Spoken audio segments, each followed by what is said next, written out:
আল্লাহ তাআলা আরশ থেকে সুন্দর করে এরকম সুন্দর করে একটা মাহফিল প্যান্ডেল তৈরি করে দিয়েছেন।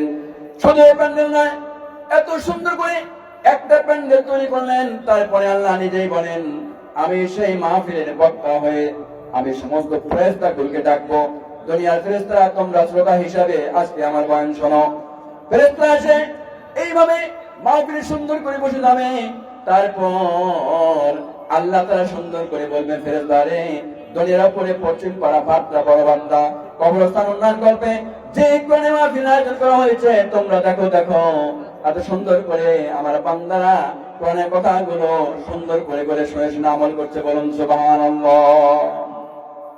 ফেরেশতা বলে, আল্লাহ প্রথমে তো আমরা নিষেধ করেছিলাম যে আদমকে তৈরি করো না, কিন্তু এখন দেখছি যে সত্যি তো তোমাকে না জেনে না শুনে তোমার ভাই এত সুন্দর করে কোন একটা বাগিচা তারা কি সাজিয়ে, বলুন ঠিক কিনা?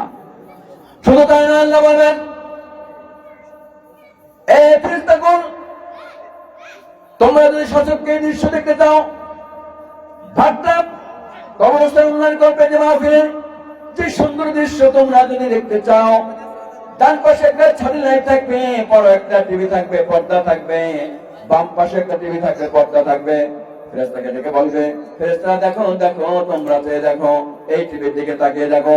ফেরেশতারা টিভির দিকে তাকাবে, সঙ্গে সঙ্গে অন করার সঙ্গে সঙ্গে এই ভাটটার এই মাহফিলের চিত্রটা ওই টিভির পর্দায় ভেসে উঠবে। বলুন সুবহানাল্লাহ।